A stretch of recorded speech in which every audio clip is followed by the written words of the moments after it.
नमस्कार प्यारे बच्चों, सभी का स्वागत है बीएससी प्रो क्लासेस में। और सभी को गुड इवनिंग।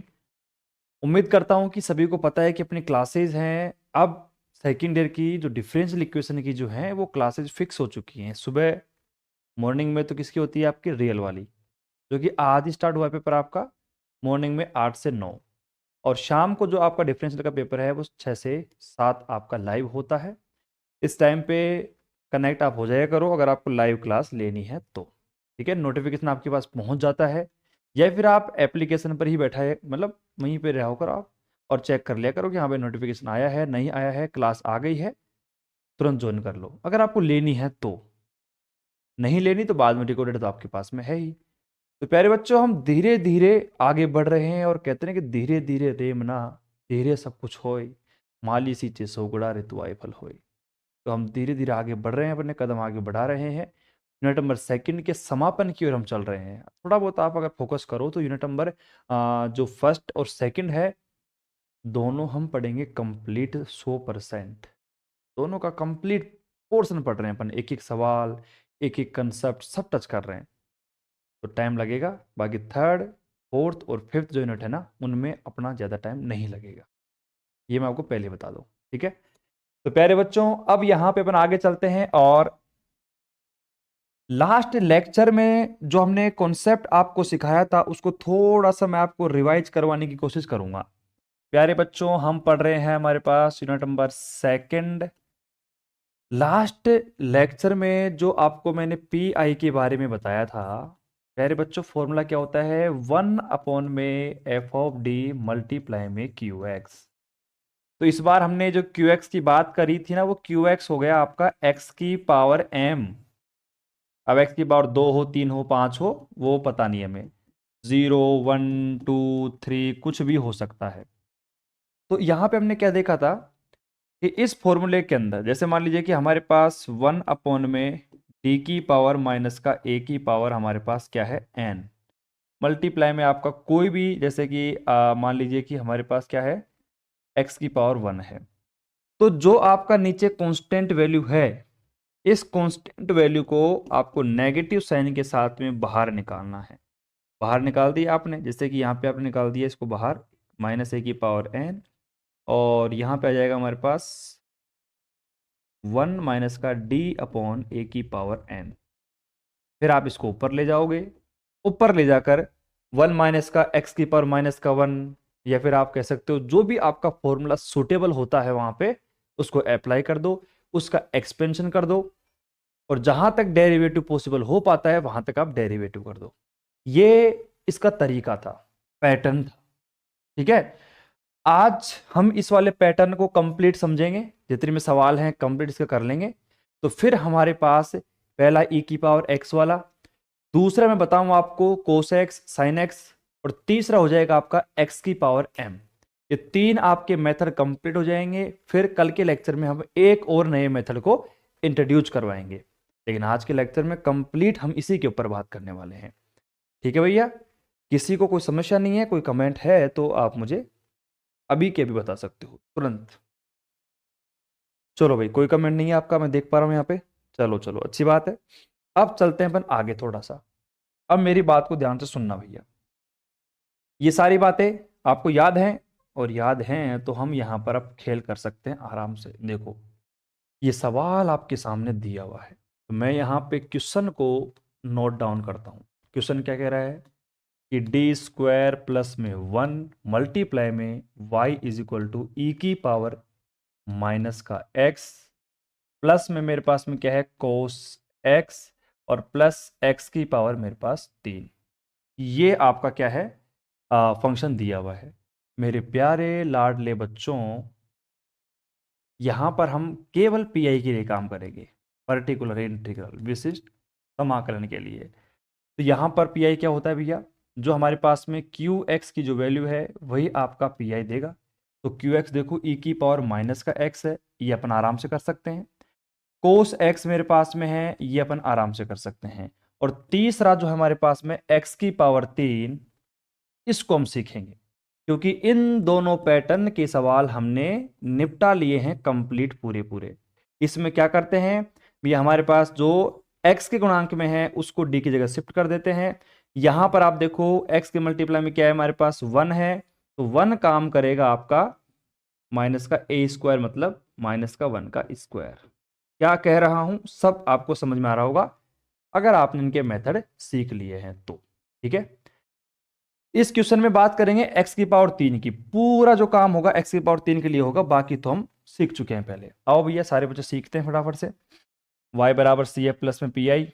ठीक है, हमने सी एफ तो आराम से निकाल सकते हैं, जैसे भी आप निकालना चाहो सी एफ निकाल सकते हो। सी एफ का मान आ गया m बराबर प्लस माइनस का आयोटा ए कोस एक्स प्लस में बी साइन एक्स। मेरे पास क्या आ जाएगा, हमारे पास सी एफ का मान आ गया। काम करते हैं एफ डी के लिए। पी आई बराबर 1 में एफ डी मल्टीप्लाई में क्यू एक्स। एफ डी क्या है मेरे पास, डी स्क्वायर प्लस में 1। ठीक दिया, e की पावर माइनस का एक्स। अब आप क्या करोगे, पर्सनल इसको इससे मल्टीप्लाई कर लो, इसको इससे मल्टीप्लाई कर लो और इसको उससे मल्टीप्लाई करो। तीनों से मल्टीप्लाई कर लिया, देख लो भैया 1 2 और 3 मल्टीप्लाई कर लिया ना।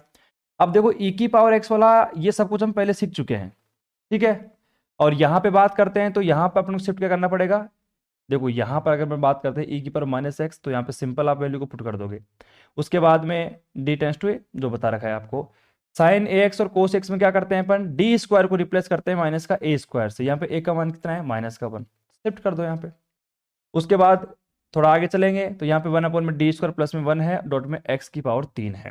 थोड़ा आगे चलो, हम इस वाले स्टेप की बात करते हैं कंप्लीट। सुनना, e की पावर माइनस का x हमने शिफ्ट करा d टेंस टू a, तो देखो सिंपल सी बात है, d हमारे पास में कितना है भाई, यहाँ पे जो पहला वाला है अगर मैं उसको सोल्व करूं तो पहला क्या है 1 अपॉन में डी स्क्वायर प्लस में 1 मल्टीप्लाई में e की पावर माइनस का x। मुझे एक बात तो, फॉर्मूला क्या कहता है इसका, इसका कहता है कि भैया d जो है उसको रिप्लेस कर दो a से। मुझे एक बात बताओ, यहाँ पर a का मान कितना है 1 है, तो मैंने यहाँ पे शिफ्ट करा 1 की वैल्यू, तो यहाँ पर एक 1 का स्क्वायर 1 आ जाएगा प्लस में 1, यानी कि 1 अपॉन में 2 मल्टीप्लाई e की पावर माइनस का x।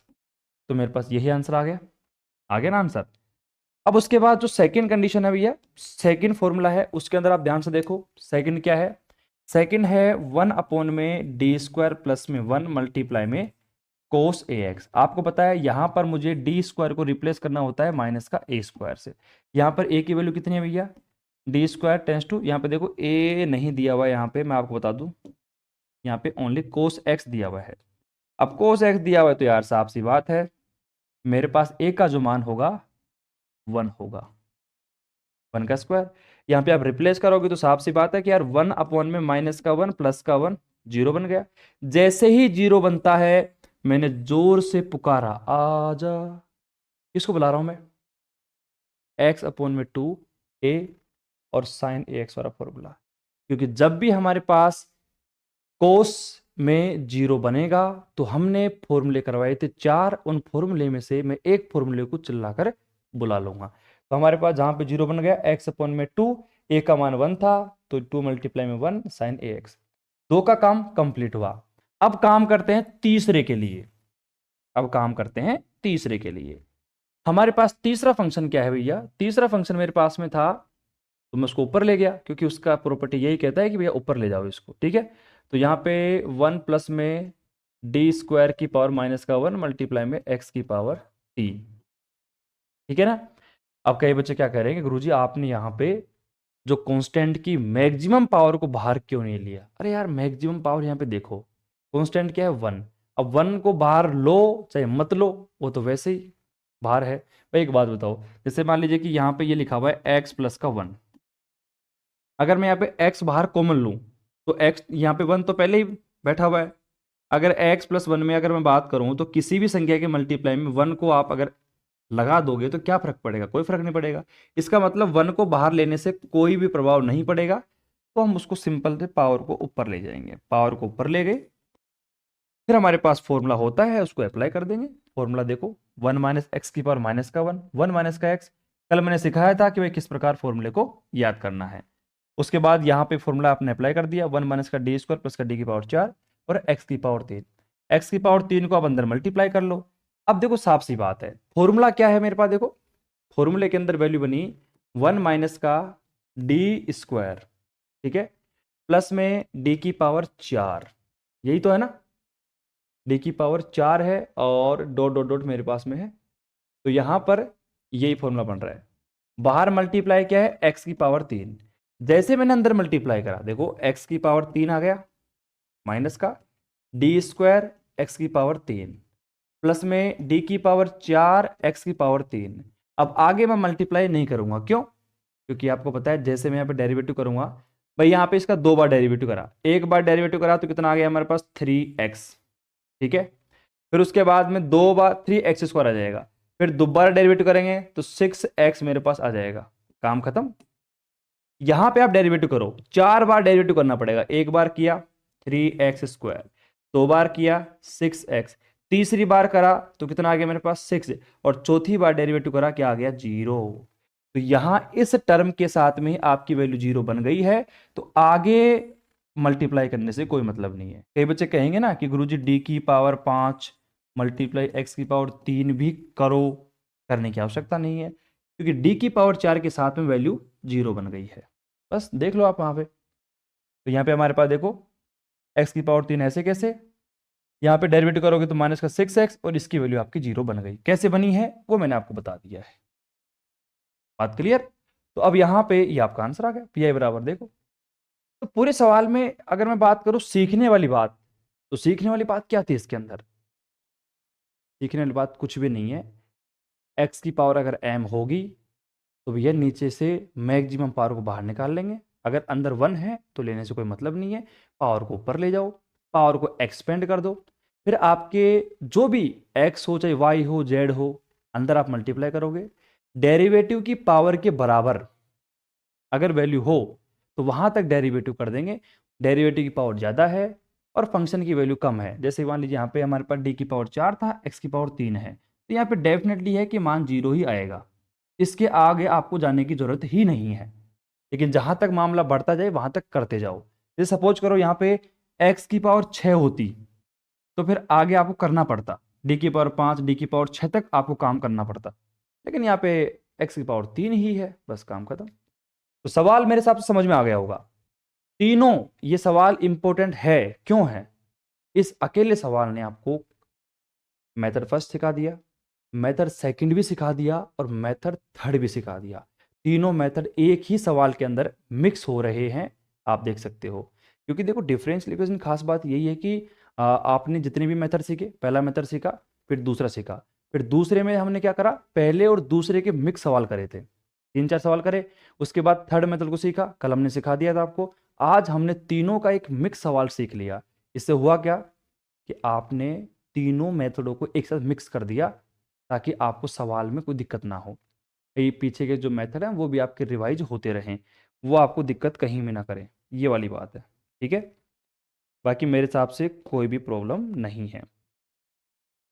बताओ भी किसी को दिक्कत किसी प्रकार की? मेरे हिसाब से तो नहीं होनी चाहिए, नहीं है ना दिक्कत। आगे चलते हैं, कुछ और इंपॉर्टेंट सवालों को डिस्कस करते हैं और फिर इस वाले मेथड को एंड करते हैं। चलो भैया थोड़ा सा आगे चलते हैं, प्रॉपर नोट्स बनाते रहना भैया, ठीक है। अब प्यारे बच्चों यहां पर आप देखो फिर वही सवाल है, तीनों का मिक्सर है, मैं कुछ भी नहीं करवाने वाला हूं। ई की पावर यहां पे देखो आप बात करते हैं, ई की पावर हमारे पास क्या है भैया, ई की, अच्छा ई की पावर एक्स है, फर्स्ट मेथड है, साइन एक्स है सेकेंड मेथड है, और तीसरा मेथड भी जोड़ दिया एक्स की पावर 4। हम केवल फोकस करेंगे एक्स की पावर 4 के ऊपर, क्योंकि यही मेथड हम सीखने वाले हैं। पीआई के ऊपर काम करेंगे, 1/QX हमारे पास एक्स की पावर 4, देखो यहां पर भी एक्स की पावर 4 के लिए ही काम किया हुआ है, ठीक है। बाकी इनके लिए काम किया हुआ नहीं है, क्योंकि ये भी कर चुके हैं अपन और ये भी कर चुके हैं अपन, ठीक है। अच्छा अच्छा, ये दूसरा सवाल है यार, दूसरा सवाल है, ये सवाल नंबर अलग है, ये क्वेश्चन नंबर अलग है, इस क्वेश्चन को आपको खुद को करना है, ये आप कर सकते हो, ठीक है। अब ये सवाल जो है ना एक्स की पावर 4 वाला, ये सीख लो, एक्स की पावर 4 वाला सीख लोगे तो वो इसके अंदर अप्लाई आप कर सकते हो ऊपर वाले के अंदर। तो एक्स की पावर 4 वाला सीखते हैं बिल्कुल आराम से। तो मेरे प्यारे बच्चों अगला जो सवाल है अपना वो क्या है, आपका जो क्वेश्चन है वो ये कह रहा है कि डी की पावर 4 वाई अपॉन में डी एक्स की पावर 4 माइनस डी और y is equal to x की पावर 4। एक बात बताओ मुझे, छोटी सी बात है, एक्स की पावर यहाँ पे 4 है, इसका मतलब है कि मुझे यहाँ पर एक्स की पावर 4 से अलग कोई मतलब नहीं है अपन को मतलब है किससे, डी की पावर से। अगर डी की पावर मेरे पास यहाँ पे 4 है, इसका मतलब मुझे इसकी जो रूट मिलने वाले हैं, मूल मिलेंगे, वो कितने मिलेंगे? 4। तो आप निकाल लो भैया, आप निकालोगे CF तो आपको 4 मिलेंगे। वो आपको बोल रहा है डू सेल्फ, तो डू सेल्फ कर लेना। हम काम करते हैं सीधा एफ ऑफ डी के ऊपर। F of D Q x multiply में 1 में डी की पावर 4 माइनस का ए की पावर 4। ठीक है, थोड़ा और आगे चले, मल्टीप्लाई में एक्स की पावर 4। आपसे क्या कहा गया था कि अगर हमारे पास 1 में क्या है भैया, 1 में डी की पावर 4 है, माइनस ए की पावर कितनी है भैया? 4, वही है ना, और मल्टीप्लाई में एक्स की पावर 4। कांस्टेंट की मैक्सिमम वैल्यू को बाहर निकाल लो मैक्सिमम पावर के साथ में। अब पावर तो सभी को पता है 1 ही है इसकी, तो मैंने यहां पे क्या करा, 1 में, और मैंने बाहर निकाल लिया ए की पावर 4। ठीक है, अब यहां पे देखो ए की पावर 4 लेकिन माइनस चिन्ह के साथ में अंदर, तो यहां पे माइनस माइनस प्लस 1 माइनस का डी की पावर 4 अपॉन में ए की पावर 4 मल्टीप्लाई में एक्स की पावर 4। अब करना क्या है, इस सीरीज को ऊपर ले जाओ, और ऊपर ले जाके -1 पावर हो जाएगी, फिर आपको यहाँ पे फॉर्मूले को अप्लाई कर दो। तो यहाँ पे देखो 1 माइनस डी की पावर 4 और ए की पावर 4 की पावर माइनस का 1, यहाँ पे इसको प्रसार कर दिया।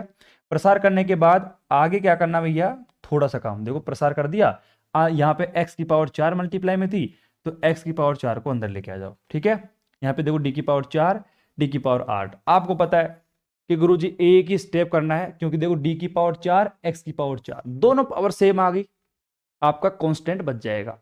लेकिन जैसे ही डी की पावर 8 आ गई और एक्स की पावर 4 है, तो यहाँ पे तो फंक्शन की जो पावर है वो कितनी है? 4, और 8 बार डेरिवेटिव करना पड़ेगा, 0 ही आएगा, तो आगे से कोई मतलब नहीं है।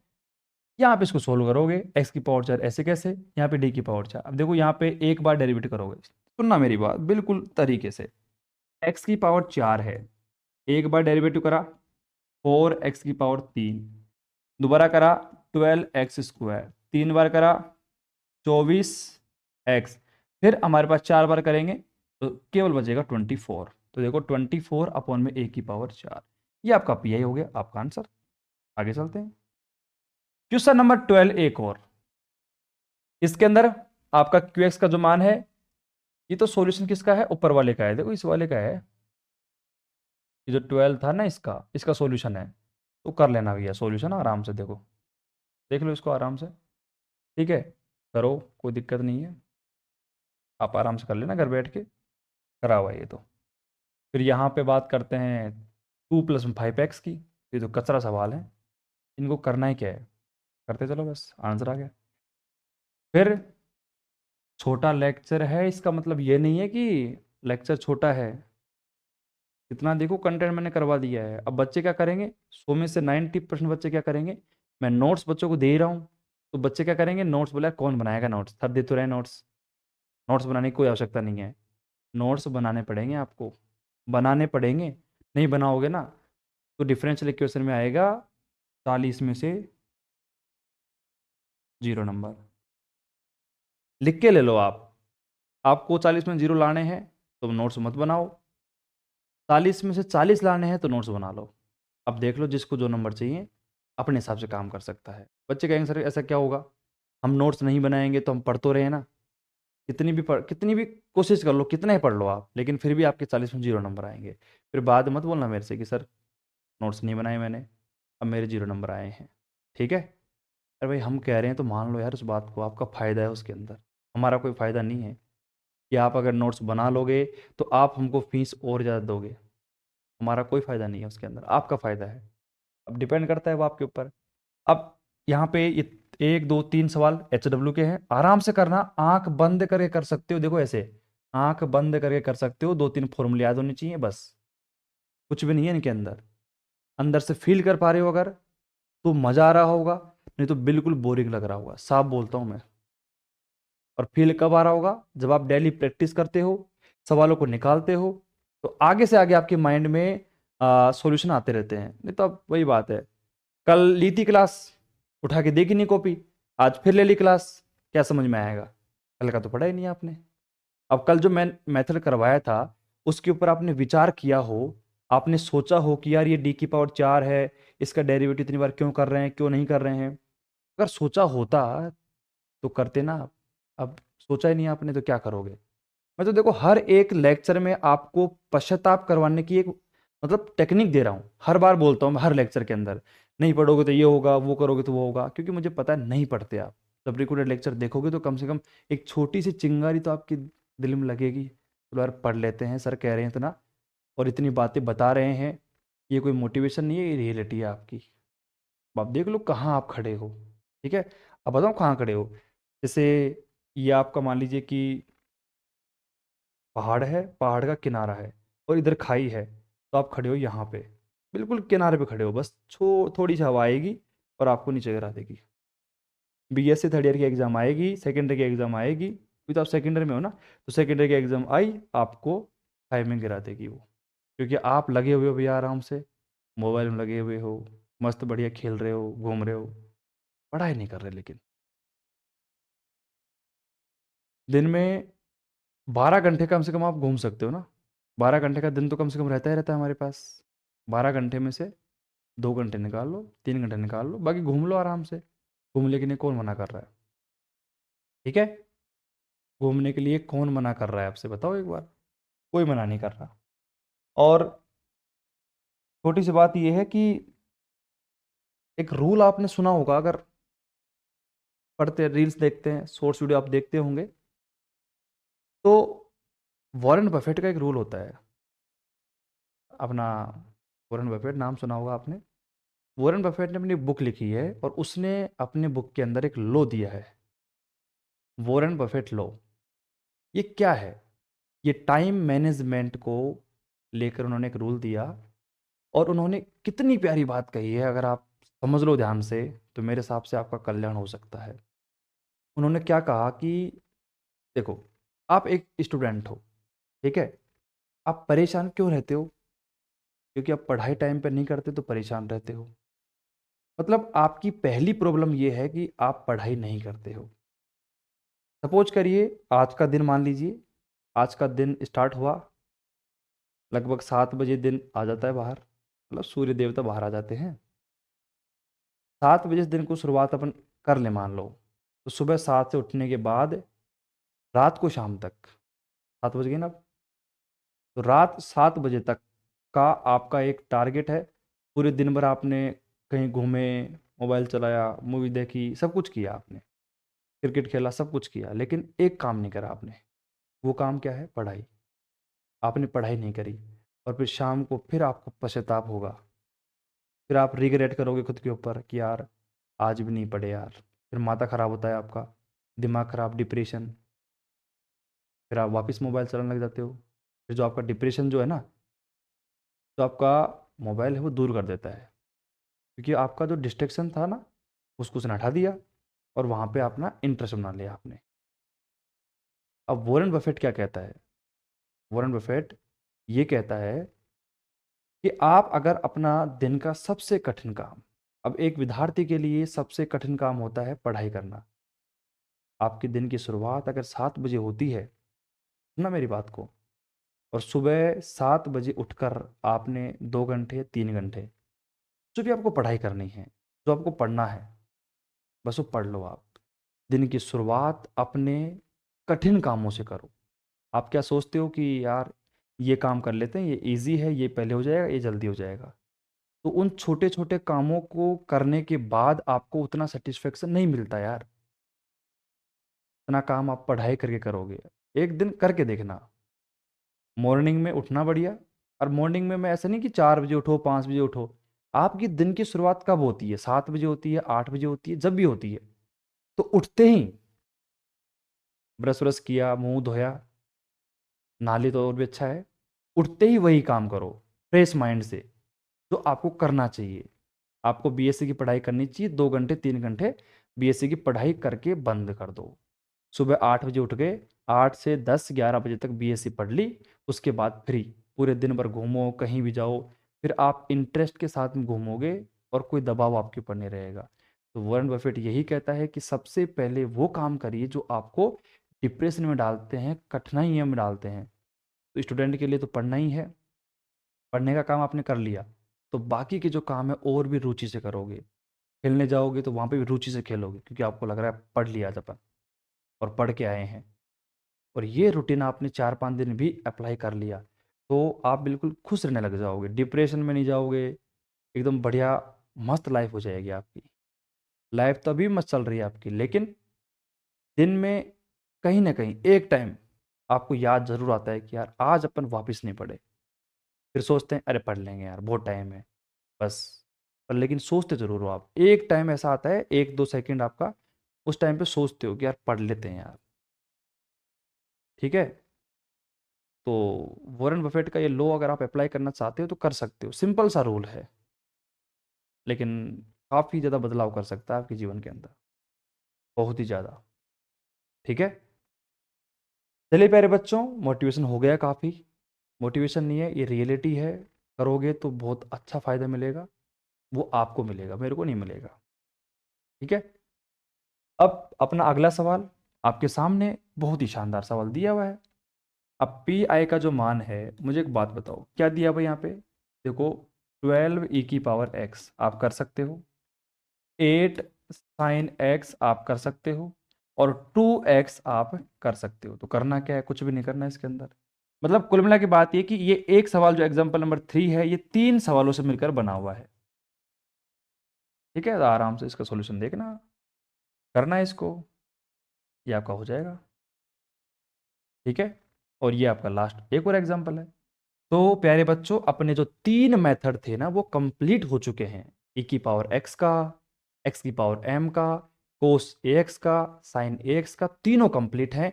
एक एक क्वेश्चन करवा दिए हैं, जो भी आ सकता है आपके एग्जाम में सब कुछ करवा दिया मैंने, इससे बाहर कुछ भी नहीं जाएगा। अब आगे कल अपन एक नया मेथड सीखेंगे, और उस मेथड का पहले अपन बिल्कुल जो उसका पोस्टमार्टम कर देंगे, पोस्टमार्टम करने के बाद फॉलो करेंगे आराम से। बाकी आप बताओ ये हार्ड है क्या? बिल्कुल भी हार्ड नहीं है, बट डिफरेंशियल इक्वेशन थोड़ी लॉन्ग है, बड़ी है, तो बच्चे उससे डरते हैं। ठीक है ना भाई, किताब है इतनी मोटी बनी हुई है नोट्स, बच्चे क्या सोचते हैं अरे यार कितनी बड़ी है, हार्ड होगी। जबकि आपने एक लॉजिक समझ लिया, 50 पेज आराम से कर सकते हो एक लॉजिक से, एक सिंगल लॉजिक से 50 पेज ऐसे पलटोगे फटाफट फटाफट। अब एक बात बताओ, ये छोटे छोटे कॉन्सेप्ट आपको आते हैं, मान लो एग्जाम टाइम में रिवीजन कैसे करोगे? हो गया हो गया हो गया हो गया, अच्छा अच्छा हो गया हो गया, ये सवाल था इसमें फॉर्मूला याद रखना है, sign to theta 2 sin theta cos theta, ठीक है ठीक है ठीक है, हो गया, पेज पलटो बस। क्या करना है इनके अंदर?